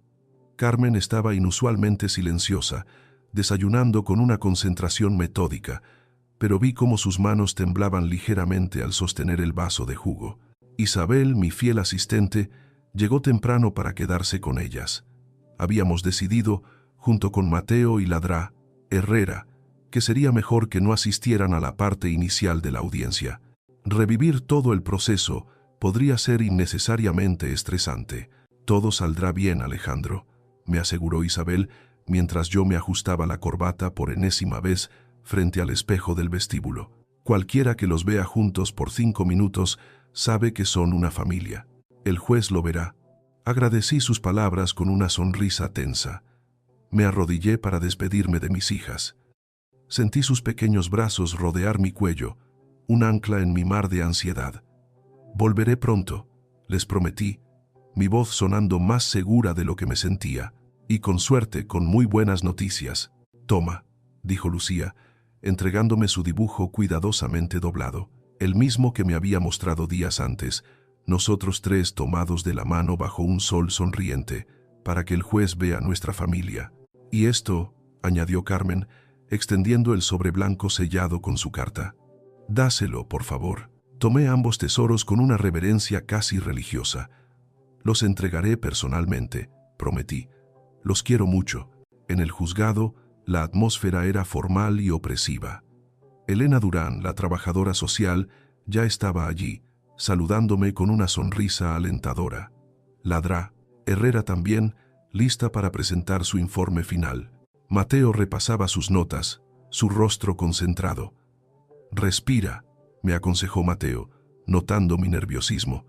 «Has hecho todo lo posible, y más. Ahora confía en el proceso y en las niñas». La audiencia comenzó puntualmente. El juez Morales entró, su rostro serio como siempre. Revisó los expedientes frente a él. «Señor Torres», comenzó, su voz resonando en la sala silenciosa. «Han transcurrido los 6 meses estipulados desde que se le otorgó la custodia temporal de las menores Carmen y Lucía Gómez. Hoy, este tribunal evaluará si dicha situación debe hacerse permanente o si debemos considerar alternativas». Mi corazón latía con fuerza contra mis costillas. «Los informes de seguimiento presentados por la licenciada Durán», continuó el juez, «son consistentemente positivos. Destacan la creación de un entorno familiar estable y seguro, su compromiso evidente con el bienestar integral de las niñas y los ajustes significativos que usted ha realizado en su vida profesional y personal para priorizar su rol parental». Miró a Elena Durán, quien asintió en confirmación. Una pequeña victoria. Asimismo, el informe final de la DRA, Herrera, prosiguió, tomando otro documento, describe un progreso emocional y psicológico excepcional en ambas menores. Subraya la formación de un vínculo afectivo seguro y saludable con usted y concluye recomendando enfáticamente la concesión de la custodia permanente como la opción más beneficiosa para el desarrollo a largo plazo de las niñas. Miró a la DRA. Herrera, quien también asintió. Otra batalla ganada. Pero el juez hizo una pausa y su mirada se volvió hacia mí, intensa, penetrante. «Sin embargo, señor Torres, los informes también mencionan algunos incidentes. Un episodio de ansiedad severa, manifestado por Carmen durante un viaje de negocios suyo, el reciente altercado en la escuela y ciertas regresiones comportamentales observadas en Lucía. Este tribunal debe asegurarse de que usted posee no solo la voluntad, sino también las herramientas y la resiliencia necesarias para manejar los desafíos continuos que sin duda presentará la crianza de 2 niñas con un historial de trauma complejo». Era mi turno. Mateo me hizo una seña. Me puse de pie, sintiendo mis piernas ligeramente inestables. «Su señoría», comencé, mi voz sorprendentemente clara. «Hace 6 meses, me paré aquí como un hombre que había tomado una decisión impulsiva pero sentida, un hombre soltero, sin experiencia, que solo sabía que no podía darles la espalda a esas niñas. Hice una pausa, reuniendo mis pensamientos. Hoy estoy ante usted como un padre que ha aprendido, a menudo a través del ensayo y el error, lo que significa realmente estar presente. Un padre que no puede imaginar su vida sin sus hijas». La palabra hijas salió de nuevo, natural, definitiva. «No pretenderé que estos 6 meses han sido perfectos», continué, mirando directamente al juez. «Hemos enfrentado desafíos, sí. Hemos tenido días difíciles. He cometido errores. Pero también hemos construido rutinas, hemos creado recuerdos preciosos, hemos reído juntos, hemos llorado juntos, hemos aprendido a comunicarnos, a confiar el uno en el otro. Hemos formado una familia real, con sus imperfecciones y sus fortalezas. Recordé los tesoros en mi bolsillo. Su señoría, las niñas, quisieron estar presentes hoy de alguna manera. Me pidieron que le entregara esto». Saqué con cuidado el dibujo de Lucía y la carta sellada de Carmen. Se los entregué al secretario, quien los pasó al juez. El juez Morales examinó el dibujo de Lucía con una leve sonrisa que suavizó su rostro severo. Luego, tomó la carta de Carmen, la abrió con cuidado y comenzó a leerla en silencio. Observé su rostro mientras leía. Su expresión cambió sutilmente. Vi sorpresa, luego una profunda concentración y finalmente algo que parecía emoción. Una emoción contenida, profesional, pero innegable. Dobló la carta cuidadosamente y la dejó sobre sus papeles. «Gracias por compartir esto, señor Torres», dijo finalmente, su voz un poco más suave. «Creo que es momento de hablar con las niñas. ¿Están presentes en el edificio?» «Sí, su señoría. Mi asistente las traerá inmediatamente», respondí, sintiendo una mezcla de alivio y renovada ansiedad. Hice una seña a Mateo para que llamara a Isabel. Mientras esperábamos, el juez se retiró brevemente a su despacho, llevándose consigo el dibujo y la carta. Me volví hacia Mateo. «¿Cómo lo ves?» «Muy positivo», respondió mi amigo con una sonrisa cautelosa pero optimista. La psicóloga fue contundente. La trabajadora social te adora. Y esa carta, fuera lo que fuera que Carmen escribió, claramente lo conmovió. Creo que lo tenemos, Alejandro. Carmen y Lucía llegaron, tomadas de la mano de Isabel. Lucía sonreía nerviosamente. Carmen tenía su habitual expresión seria, pero vi la tensión en sus hombros. Fueron conducidas al despacho del juez para la conversación privada. Esperé en la sala, sintiendo que cada segundo era una tortura. ¿Qué les preguntaría? ¿Cómo responderían? ¿Serían capaces de expresar lo que realmente sentían? Finalmente, después de lo que parecieron horas, aunque probablemente fueron solo 20 minutos, todos fuimos llamados de vuelta a la sala. El juez Morales había regresado a su sitio. Carmen y Lucía se sentaron a mi lado. Lucía subiéndose instintivamente a mi regazo. Carmen sentada muy derecha, pero buscando mi mano por debajo de la mesa. Entrelacé mis dedos con los suyos. Después de revisar exhaustivamente todos los informes presentados, comenzó el juez con formalidad. Escuchar los testimonios profesionales, considerar la argumentación del licenciado Fernández y, sobre todo, después de conversar extensamente con las menores Carmen y Lucía Gómez, hizo una pausa, mirándonos a los tres. He llegado a una decisión. Contuve la respiración. Sentí la pequeña mano de Carmen apretar la mía con fuerza.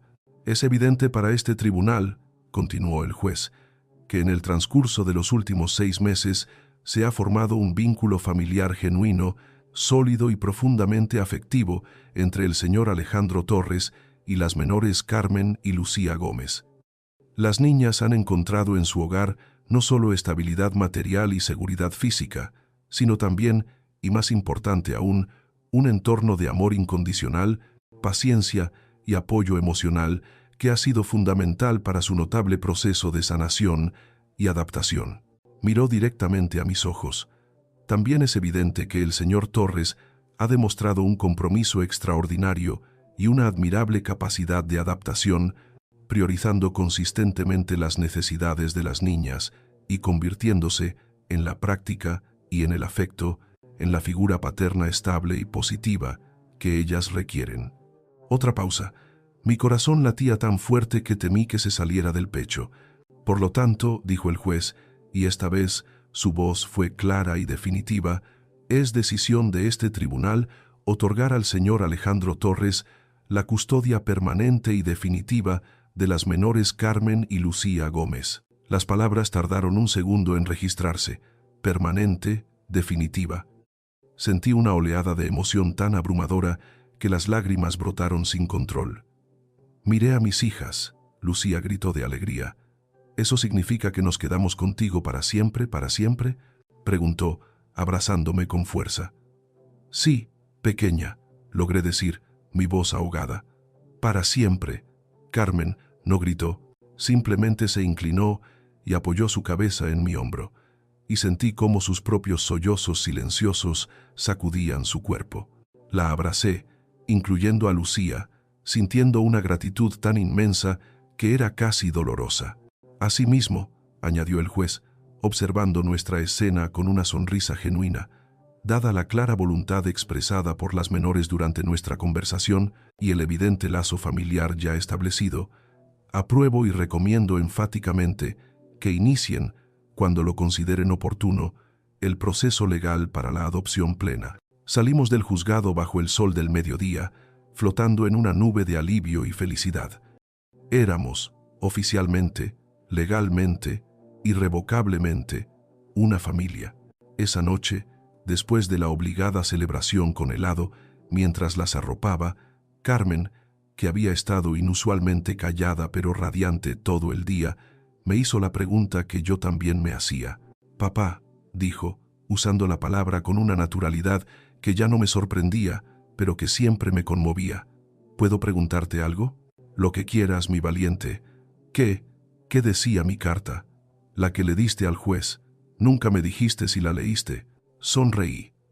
«No, no la leí. Respeté que era algo privado entre tú y él». Ella pareció considerar esto por un momento. «Te lo diré, si quieres saber. Solo si tú quieres compartirlo conmigo», respondí, sentándome en el borde de su cama.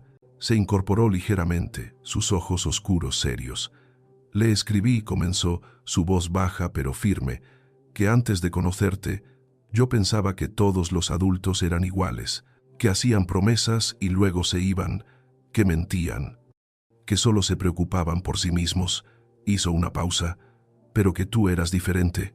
Le dije que tú cumplías tus promesas, incluso las pequeñas, como leer un cuento todas las noches o venir a mi torneo de ajedrez, aunque tuvieras una junta importante. Las lágrimas volvieron a mis ojos mientras ella continuaba.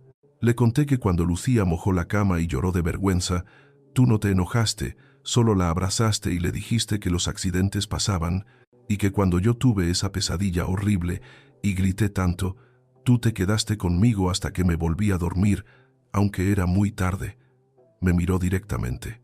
Le dije que tú nos miras como si fuéramos un tesoro, no como si fuéramos una carga, y le dije que, por primera vez desde que mamá murió, ya no tengo miedo todo el tiempo, porque sé que tú estás aquí, y sé que no te irás. Hizo una última pausa tragando saliva, y le dije que si nos separaban de ti, sería como perder a mamá otra vez, y que no creía que pudiéramos soportarlo.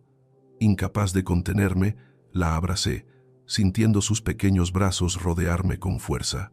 Gracias por compartir eso conmigo, Carmen, logré decir. Es el mayor honor de mi vida ser tu padre, y el mío tenerte como papá, respondió ella, su voz ahogada contra mi hombro.